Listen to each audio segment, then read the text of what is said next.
glad you're here, Shane, because last time you were here, I felt like what we went over was so fun and amazing and very deep, right? Anytime we kind of take the journey back to our teen years, there's a lot that comes up, both good and bad, but a lot of intense emotions.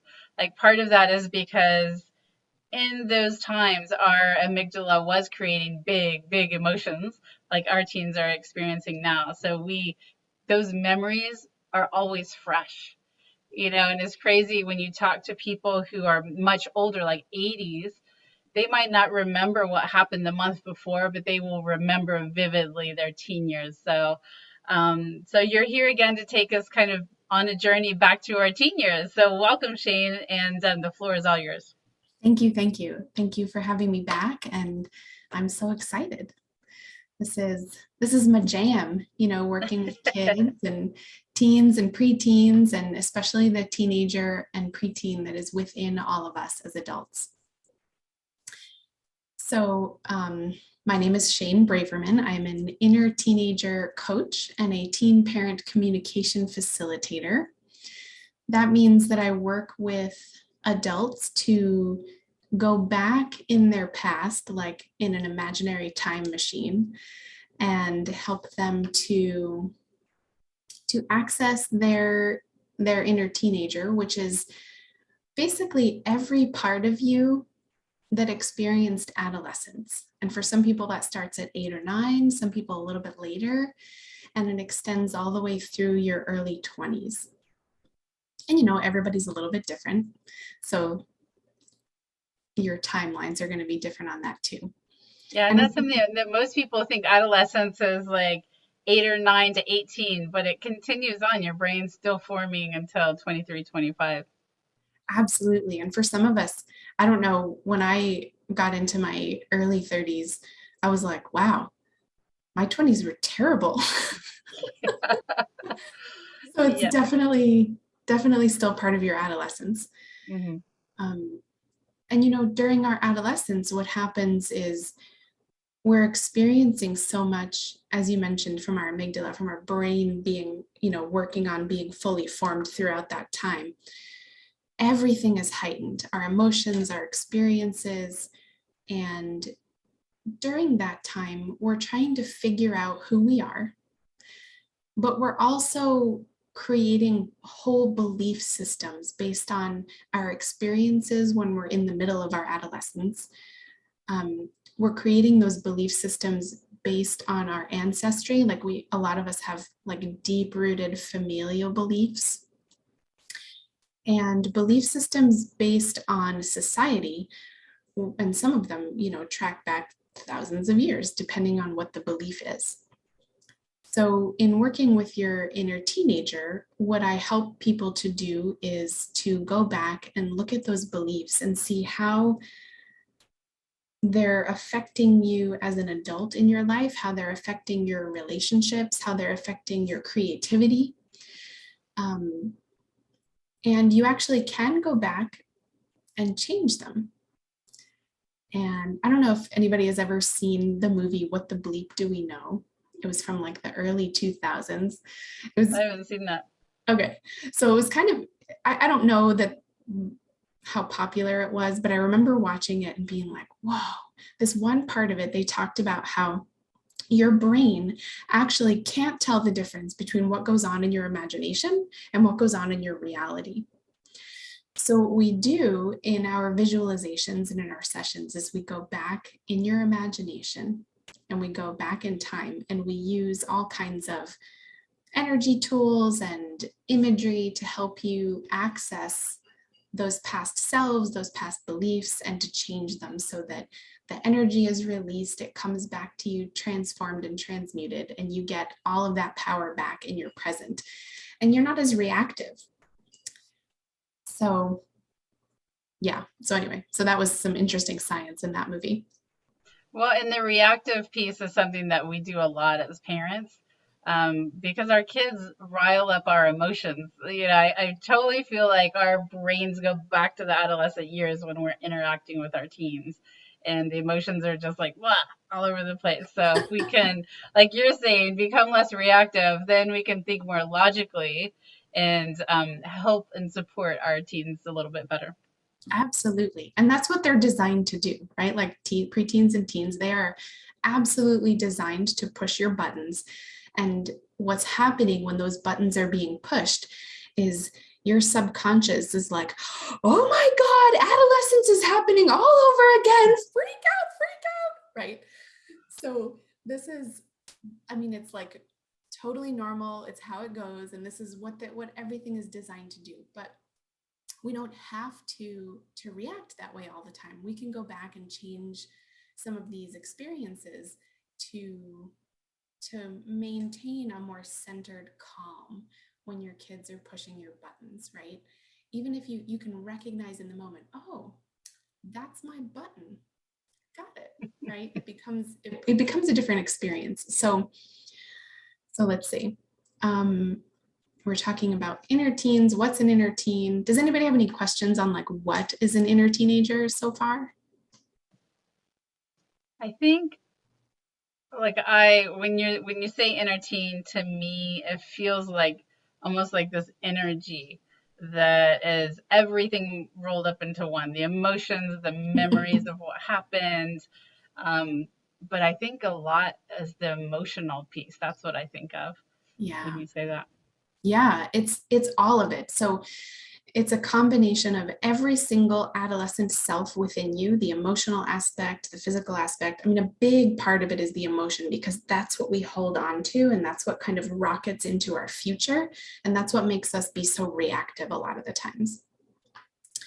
Your inner teenager is also composed of your divine self or your oversoul or your intuition. So you can hear your inner teenager as a wounded child, and you can hear your inner teenager as a wise being ready to give you guidance. It comes in different aspects, but it's all kind of mushed in there together.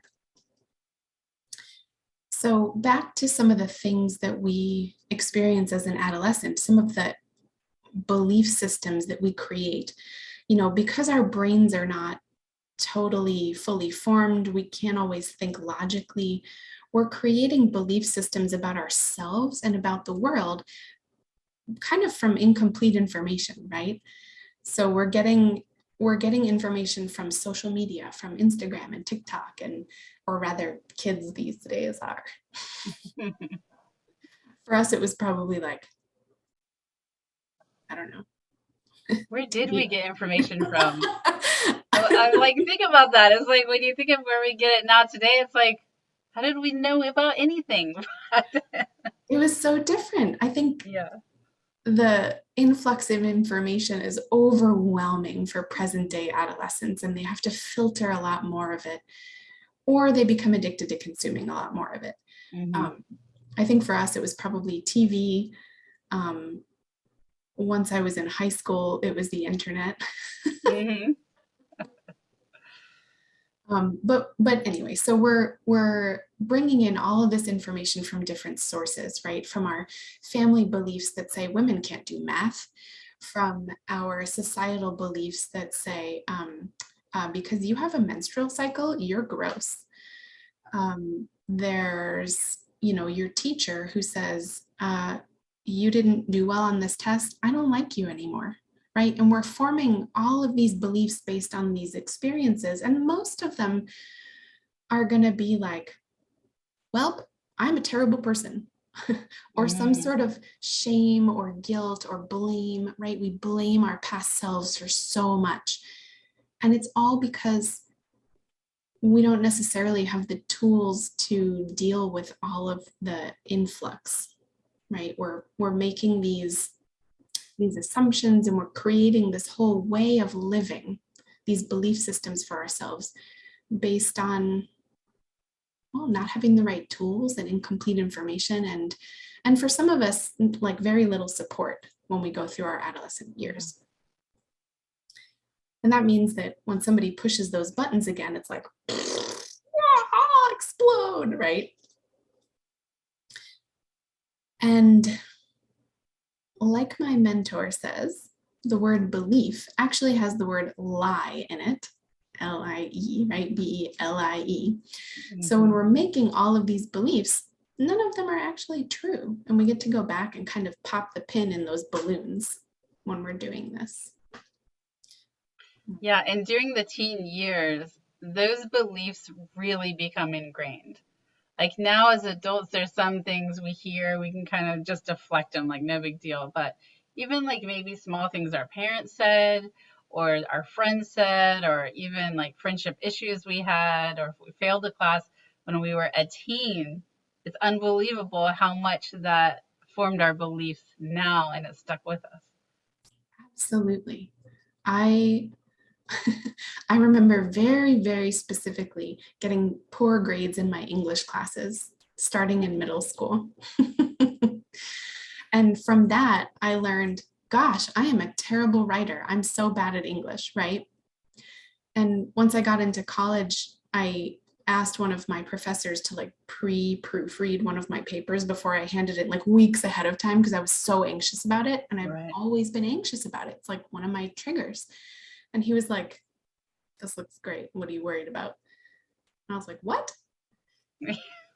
All that time, right? And then I was published in a magazine for an article. And then, like I write things for other people sometimes. And it's like, wow, school, my experience in school helped me to create this belief that I'm terrible at something when really the problem was school didn't work for the way my brain works, Mhm. right? It was the system, not my brain.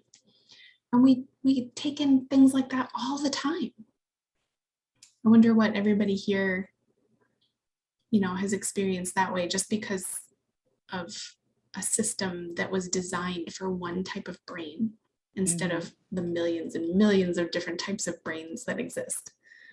Well, and maybe it's not, I mean, we can think about our own teen self, but even right now, watching our own kids go through that system of how they're internalizing the messaging that they're getting, whether it's they're not good enough to be successful, or you're not trying hard enough, or you're just not smart enough. Like, what are those things that are sticking to them that they're going to have to, get rid of when they're 30 or 40? Yep. Like we can help if we're watching for those things now. We can help to I don't even know what the word is, rethink it, not internalize it, see it in a different way. It's realigning those beliefs, right, to something that's Mhm. actually true. So when you feel it as truth instead of feeling terrible about something, you'll Mhm. notice that shift in your body, right? You'll kind of like tighten up about it too. And you can totally, when we go back and we change those things for ourselves, that's something that allows us to more easily recognize it in other people, including our kids, teens, and preteens. So a lot of the time when we go back and change these kinds of beliefs, and there's a lot of different ways to do it for a lot of different kinds of beliefs, right? But most of the time, it has to do with forgiveness, which sounds kind of funny because it's like, well, I don't know. What would I need to be forgiven for? I don't even know. But if you really sit and think with it, a lot of us blame our past selves for things that were completely out of our control. Things like systematic things that happen in school or outside influences like social media or, things that happen with our peers, belief systems that we create based on those interactions, like maybe your friends in middle school stabbed you in the back and then you were like, oh gosh, if I don't do what my friends tell me to do, if I don't compromise my integrity, I'm not going to ever have any friends. And then we live all through our adult lives compromising some aspect of our integrity to have friends, in an attempt to like relate to people. But when we go back and we forgive ourselves for decisions like that, because like you can kind of feel it, right? Like sometimes there's anger and shame and guilt and blame attached to moments like that in our past. Like, okay, past Shani said, well, if I'm going to have friends, I have to do whatever they tell me to do, or I have to be uncomfortable in these situations because that's what my friends want. Mm-hmm. I could blame that past self, right? And like I likely have for like a long time. But going back and forgiving that self for making a decision that she needed to make in the moment in order to ensure her survival in some way, it just releases everything. It releases the belief that you need to keep doing that. It releases the blame and the shame attached to it. And it just frees up so much more energy for you. And a lot of the time, what happens if you have moments like this is that when you're triggered on that, sometimes it's in your own life as an adult or with your children, it can result in some sort of form of control, right? Trying to like make sure that your kid doesn't have the same type of outcome or, chooses the right friends or, whatever the situation calls for. But what happens when we try to control a teenager? Nothing good. Nuclear explosion, Yes. And it can be the source of a lot of contention, a lot of disharmony in the home, and it's all from a place of wanting to do good, right? But control in teenagers just never work. Right. We think it does sometimes, but it just means they're internalizing some things or doing it without telling you, or there's ways around it for sure. Absolutely. I think I had an experience like that when I was a teen. My mom said, "You're not allowed to be friends with this one person." So what did I do? I went to a different friend's house and then we went to the other person's Right. house. You were determined they were going to be your best friend. Yep. Right. And in the end, after I got older, I was like, oh, I totally get why she said that. Yeah. But not in the moment. Right. So yeah, so we get kind of locked up in that control, either for ourselves or for other people. Things backfire. We have a really hard time letting down our guard and communicating well with either kids or partners or other family members, depending on what button's being pushed. When you go back and you engage in that forgiveness and you engage in letting go, it just frees everything up, everything calms down, and you come from a much more grounded place. And it opens up other possibilities too. It kind of frees your mind from that cloudy reactionary moment, if that makes sense. Mm-hmm. So what questions do we have so far? If anybody wants to ask a question, just put that in the chat box there. We'll look for it. I'm thinking of, as you're talking about forgiving yourself, I'm like thinking about what do I like sometimes think about when I think about my teen years. And first of all, I have a very visual memory. So I can remember like where I was sitting, what I was wearing, who I was with, all of that, these moments. And there's sometimes when I think back where I said things I like regretted I said. And it just like comes to me sometimes in a flash. And then I feel it like right here. I just feel it all like, oh my gosh, how could I have done that? And I'm like, how many years later is it that still comes back to be such a palpable emotion, And it's, so, I mean, I've got several moments like that. Sometimes it's, I didn't stand up for myself, or I didn't stand up for someone else, or I said something thinking I was so smart, but I was wrong, it's all these little things, but it's still so emotional. Yeah. I think sometimes what we forget is that one of the biggest things that any human being really wants and needs is unconditional love and acceptance. And what is something we almost never get as an adolescent? Yeah. That acceptance and the unconditional love. And it's not that that's anybody's fault. It's just kind of how this system seems to be set up, right? As we experience our adolescence.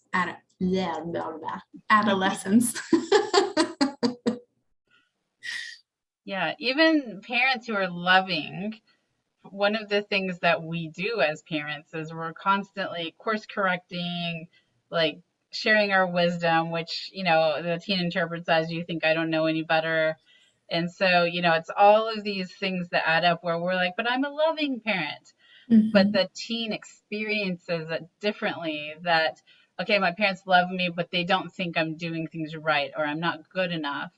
So we really have to be mindful of their perception of us. And that's really challenging because even though we might remember our teenage years, it's pretty difficult to put yourself in that space because your brain is completely different now. Hmm. And you know, like you said earlier, even little tiny one-off comments that have no emotion or like directive behind it can be taken really deeply by adolescents, teens, and preteens.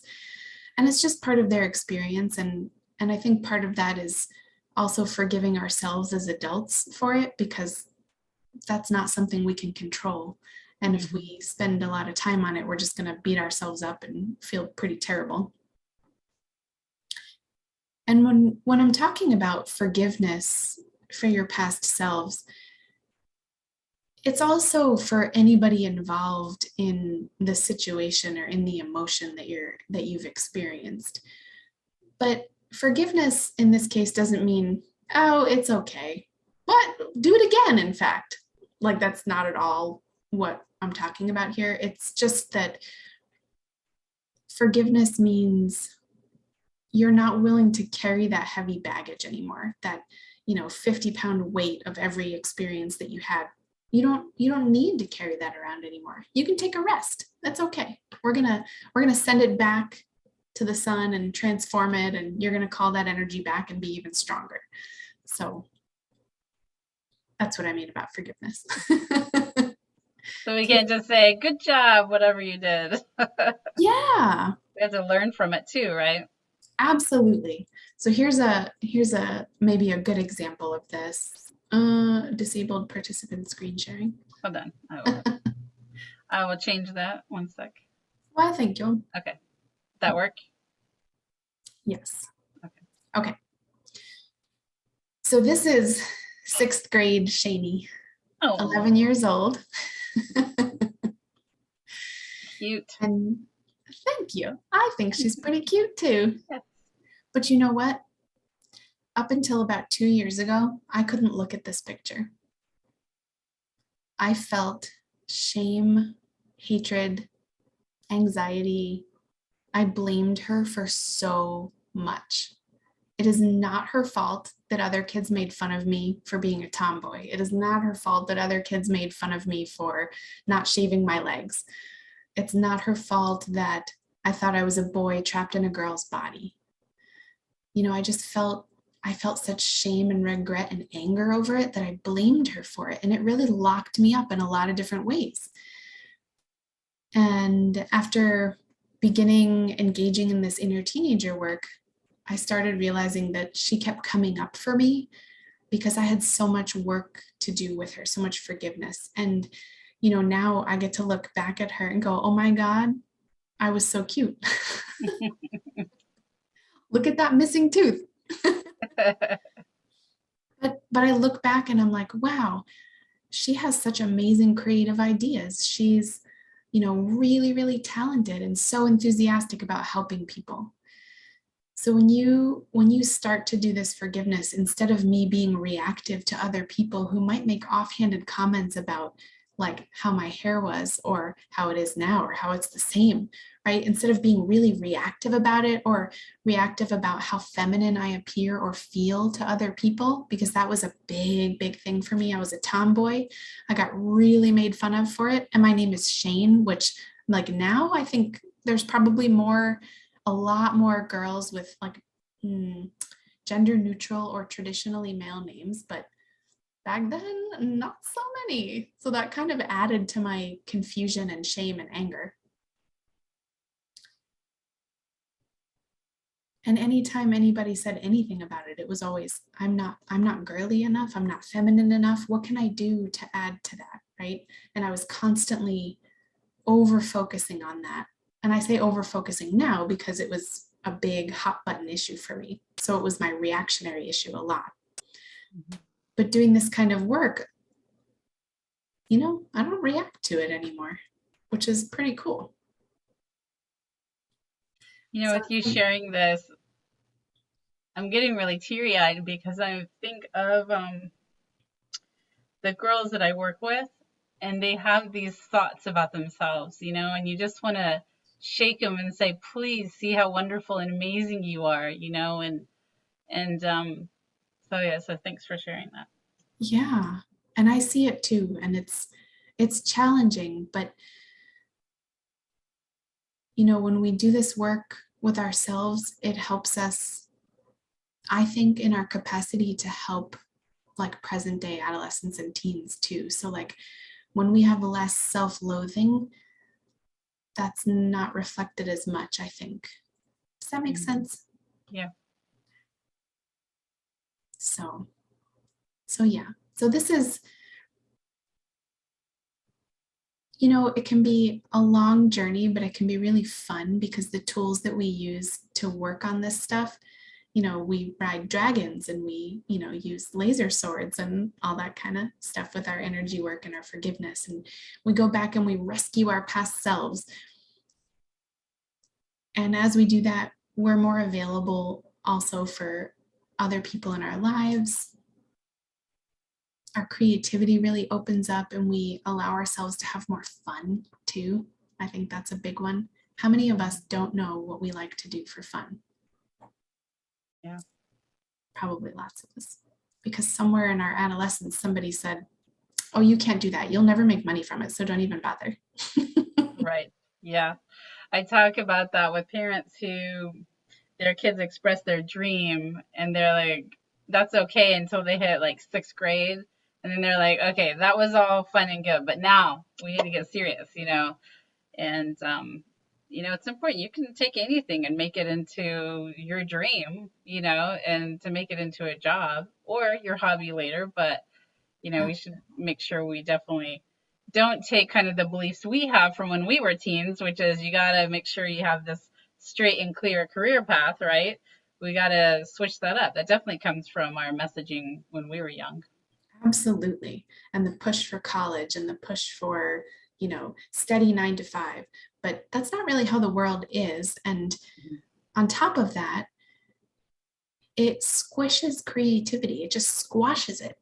And then you have companies like Boeing who can't hire people to do really creative problem solving because they don't have any creativity anymore. Mm-hmm. True story. Yep. So, okay, so let's see. We covered what is your inner teenager? We covered all kinds of things about forgiveness. And we covered lots of experiences that we have as adolescents that kind of echo into our adulthood and into our relationships as adults. What else do we need? So much. This is just like scratching the surface, but yeah, I think that one of the big things I realized when I'm working with moms or teens or, reflecting for myself is just the awareness of these things, the awareness that our teen self affects our adult self and it affects our parenting and our relationship with our daughters. Those beliefs, they seep in. And I find it's in middle school when we begin to see our kids more as young adults and we begin to see ourselves in them a little bit more, that's when those beliefs creep in and really, whether we like it or not, the messaging of some of these beliefs we don't even believe in anymore come back and they bubble up underneath the surface. And we might say, oh, I never tell my kids that. But if you talk to them, that messaging has come through somehow, little comments or things you don't even recognize as part of that belief. And so that awareness is key. Absolutely. And not only that, even though it comes through unconsciously, kids feel it and see it, and then they're like, and then you get attacked for being inauthentic. Yeah. Right. because boy, can they see the truth. Hmm. And you know, we have that inside of us too. When we connect to that inner teenager, we can really connect to see the truth of the matter. And that's pretty exciting too. Yeah.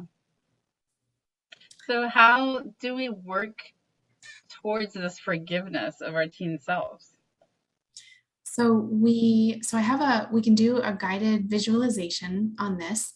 Okay. Um, a lot of it is talking to your teen self and really just giving yourself time and space to listen, because they'll totally tell you and show you where you have these limiting beliefs, or old lies that you've taken into your vessel as truth.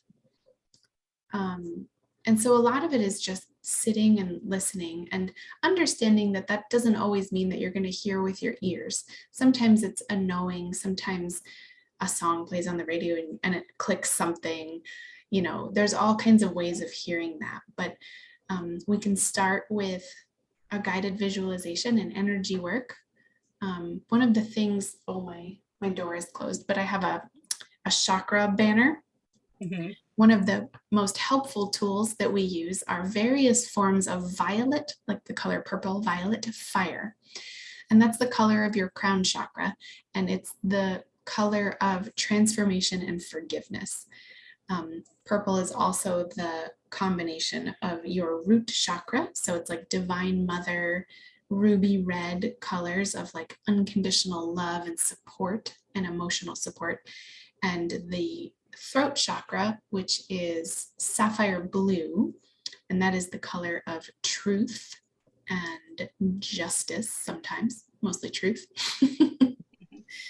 So with violet fire, what you're doing is you're combining emotional unconditional love and you're combining truth, and you're kind of knocking out the false beliefs that we made. We're forgiving them, and it transforms and transmutes that energy from a lower vibration into a higher vibration, and it helps bring more awareness. It keeps our brain in more of a grounded, aware state instead of more like high emotion reactionary. um, yeah.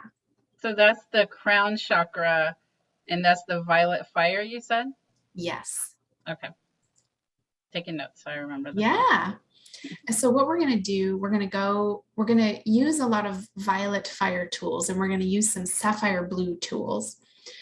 And we're going to go into our heart chakra, which is like an emerald green color. And that's a really safe space for us to do all of this work. It's supported, it's loving, it's, your guides, your spirit guides, your loved ones, any kind of loving support that you can think of, angels, fairies, they're all there for you in your heart chakra. And we're going to kind of connect with our inner teenager a little, connect with some of these past memories, past emotional experiences, and, blow them out of the water. That sounds good. I've got a lot that I hang on to. Well, the good thing about this is that there's no limit to how often you do it. In fact, the more you do it, the easier it gets, and the quicker you become aware of when your buttons are being pushed and how to let go of and transform what's pushing that button. And don't worry if you're not good at visualization, that does not matter. It works with your intention, and practice makes progress. So I like that. Not perfect. I love it. no, that is a myth. Yes. Absolutely. Okay, so I'm going to close my eyes, because when I visualize, I'm doing it in real time, and I'm getting, messages from my inner teenager, and she's kind of guiding my visualizations. All right. I'm going to put myself, turn my video off and mute myself. Okay. Okay, here we go. So we're going to take a deep breath in And a slow breath out.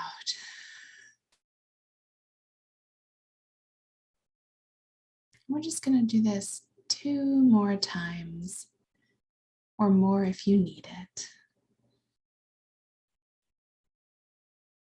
And a slow breath out. One more time in. And a slow breath out.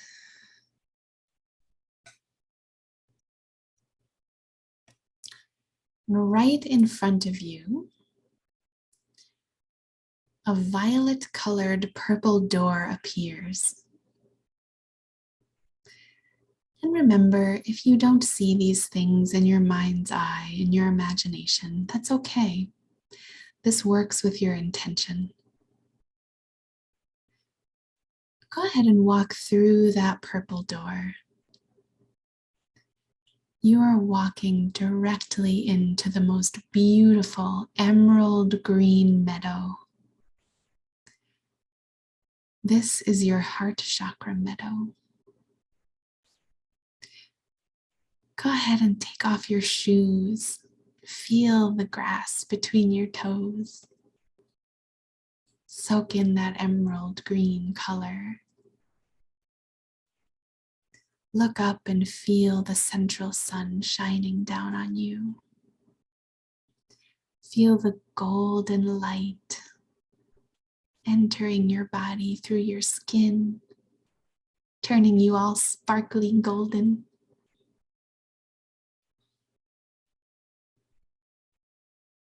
As you're soaking in the emerald green and the golden light, you see your inner teenager walking up to you. This can be any age of your inner teenager. For me, it's my 11-year-old Shani. They're going to give you a high five because they're so excited that you're here. They take you by the hand and they walk you down to a violet-colored lake. And there's a dock there that you walk out onto with your inner teenager. And you realize that not only are they holding your hand, but they are also pulling a wagon. And in this wagon are crumpled up pieces of paper. On all of these crumpled up pieces of paper are old beliefs and memories from your adolescence, from your preteen and teenage years. You can open them up and see which memories they are. You don't have to. With your inner teenager, you're going to start to throw those old beliefs and old memories into the violet-colored lake. And as soon as the paper hits the water, it dissolves. And each time you throw in a memory, you say, I forgive it all. I let it go. I forgive. And you have fun with your inner teenager, tossing those old stinky lies and yucky memories into the violet fire lake as they dissolve in the love. They are transformed, completely transformed back into love.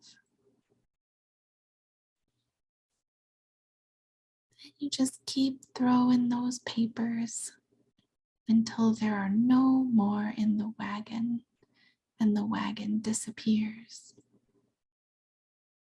You can even put the wagon in the lake.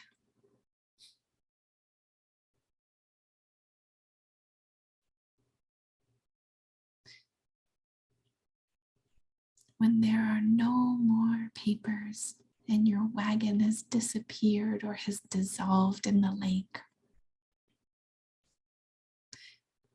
Both you and your inner teenager hold hands and you take a jump off the dock right into that violet fire lake, and you swim around in the transformation and forgiveness energy of your crown chakra.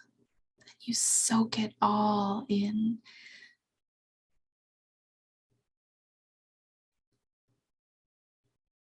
You soak it into your every cell, every molecule, every single atom of your being, and between all the spaces of your atoms, until you are sparkly purple.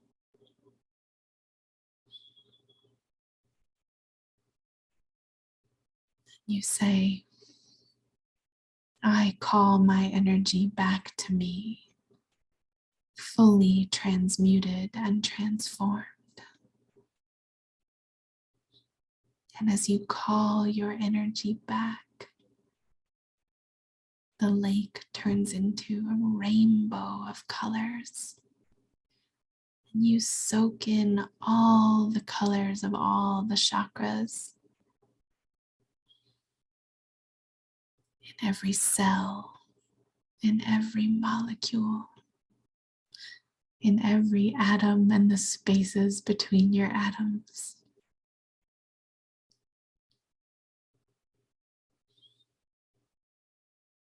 When you are ready, you can come back and open your eyes.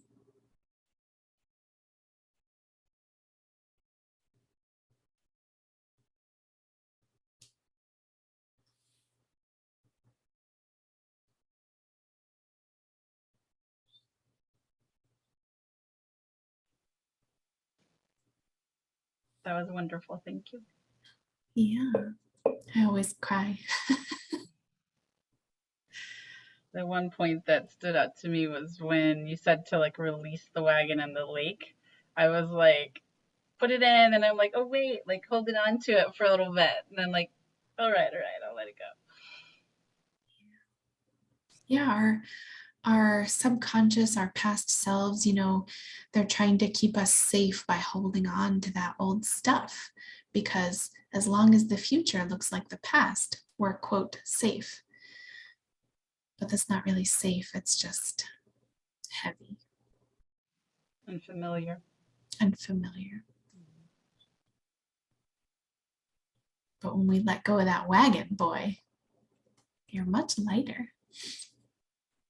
Yes, definitely. I love Did that. anybody see any of their past experiences? Sometimes I see them, sometimes I don't. It depends on the day, I think. Yeah, so in visualizations like that, like do you see, like you're saying, do you see anything else? Like to me it's very focused on like the wagon, literally the wagon and stuff. So do you feel like sometimes there's like some of the moments come back while you're kind of going through the wagon, you know? Yeah, sometimes your inner teenager or my inner teenager is like, look at this one, and she like unravels the thing and it's like, oh, yep, that makes sense. Let's throw it in the lake. Mm-hmm. You can also throw these experiences into a violet fire toilet and flush it. Yeah. And you're just letting it go back to source, go back to the creator for transformation. But yeah, sometimes there's specific memories, specific beliefs that pop up. Working with clients one-on-one, that's more along the lines of how it goes with, really specific experiences, things that, they can't quite figure out on their own, or can't quite clear, or, aren't really sure how to clear a specific experience. but yeah, sometimes they pop up and they need to be acknowledged before they are transformed. Hmm. I could definitely see that. Got to see him one more time before you let him go. Yes. Yeah, so Kelly says that she had a hard time picking an age for her teen. She was an overall kid with Kelly and the wagon, and she can see herself doing this with many ages and stages. Absolutely. Yeah. Absolutely. When I say inner teenager, when they come to you, they can totally change every 10 seconds, because there's so many different experiences that you have in like 1 month of your adolescence, right? Hmm. So that's totally cool that you saw many ages and stages. Yeah. It's really, there's no wrong way to do it, it's how your teen comes to you in that moment for maybe what particular beliefs or memories or experiences would need to be healed or transformed.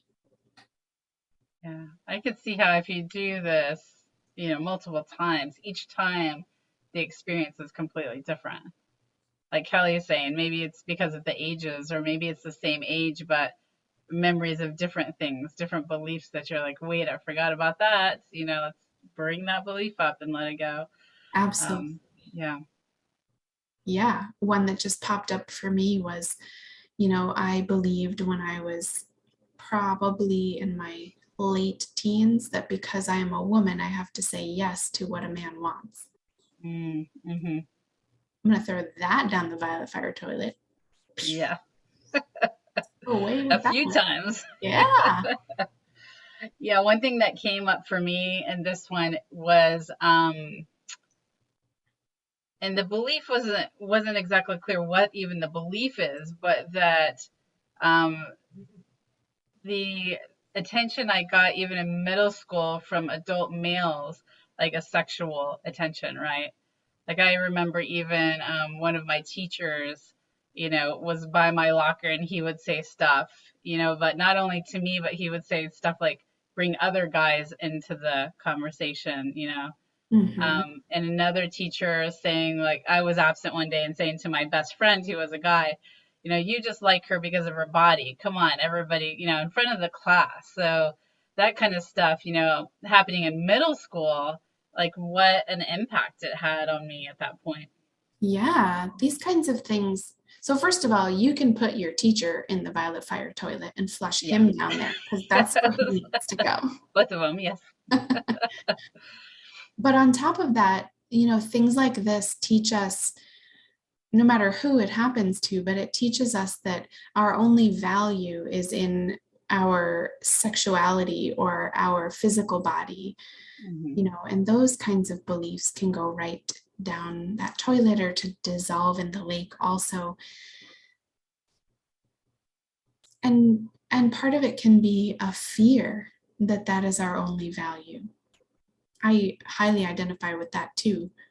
Um, as for a long time, I think I found my only value to my partners in sex or in sexual attractiveness or, Yeah. things like that. So yeah, so we put that in violet fire. And what we do in this particular instance is we call back the sparkling golden yellow of the central sun right into our solar plexus chakra. And this is our self-esteem. So we take those experiences that tell us our worth is connected to one specific thing, that we're unworthy in so many other ways, or that we only have one type of worth. And we just transform that, throw it right in the fire, and call it back transformed into our self-esteem. Yeah. I like that. I bought a singing bowl and I bought a yellow one. So it's interesting. That's the one that I chose because it's the one that I feel like needs the most filling up. And Yeah. I can't say I'm a chakra connoisseur. Like I'm not very well versed in it, but there's a place in Chelan that I go, I think it's called Spirals, and they have these beautiful crystal singing bowls. So every year I would go there and play them all. I would do a singing bowl session. My family hates it, but I would make them do it. And and that was the one after like 5 years. Finally, I was like, this is the one that's speaking to me. I have to get this one. And so I go and do that and, soak it all in. And I do Oh, feel that fulfillment, like from that note. If those of you listening, if you haven't ever done singing bowls, it resonates certain notes. And I, I really believe it does work because you can feel it in different parts of your body and it feels different. I love them. absolutely. And a lot of them, it depends on the bowl, but a lot of them are tuned to very specific frequencies.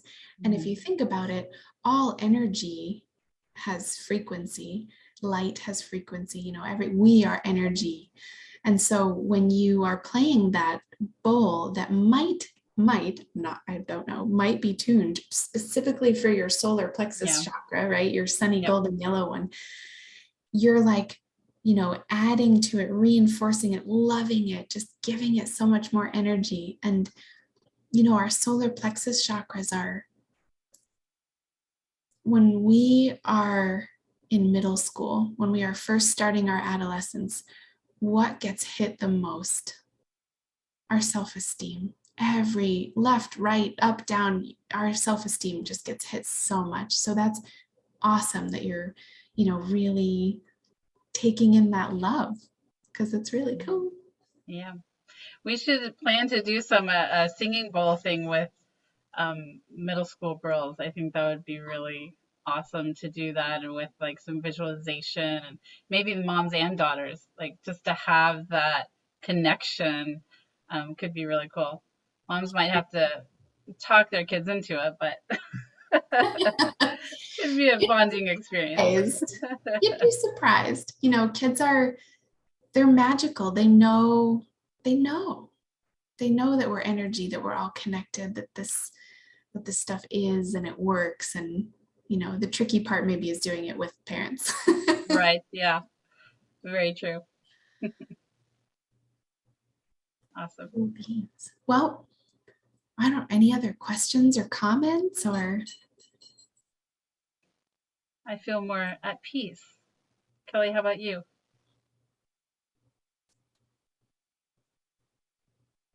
See if Kelly chimes in. But thank you for this. As usual, it's wonderful. And we'll make sure that we put this recording out so other people can experience, your visualization, especially. Kelly says very awesome. thank you. Um, yeah, it's wonderful to stop and reflect back because it really does help our present self so much, especially in parenting a girl, because I think the visualizations you have us do really help us tap into that compassion, especially when we're feeling frustrated and that lack of control, that we just want to tell them, just do this so you can avoid these things that I had to go through. We can just listen, and be like, okay, I get this. I understand this once again because you're taking the time to go back on that journey. Yeah, that's a big, big help. Yeah, Oh, yeah, you can totally re-listen as many times as you need. I love that. Absolutely. I'm so glad that you enjoyed it. Awesome. And I also I'll post, maybe I'll give you the link for it, but I have a download for more inner teenager, visualization, wake up kinds of things, connecting with your inner teen. It's in my Awesome. Podia classroom. Okay, so you'll give me that link and I can share that with the group. Yeah. Great. That sounds wonderful. Yeah. Yeah. Kelly wants those. Me too. Definitely want to Huzzah! do those. Yay. All right. Thank you so much, Shane. Is there anything else you want us to know before we go and, do a little bit more of this reflection and do whatever we need to do today? Well, know that you are loved and that the more work that you do on these things, the more you change the global adolescent experience. Hmm, that's pretty powerful. Yeah, because we're all connected and, it's like cells multiplying, the more we engage in this work, the more we raise our vibration. And when we raise our vibration, we raise the vibration of the planet. So it's like pretty cool and Powerful. stuff. Yes, that's awesome. That's so awesome. Well, thank you for being here with us tonight. And we are going to share all of this with the rest of the moms in the Mom Wise Club and make sure they do their visualizations as well. Wonderful. Thank you. Thank you. Good night. Doesn't she? She said, Kelly said, Shane, you have the best voice and energy. Thank you. Yes. Thank you. I love it. Very calming and relaxing. I love it. I think that's why this is my calling. Yes, definitely. Definitely. All right. Good night, everyone. Thank you so much. Have a good one. Toodles.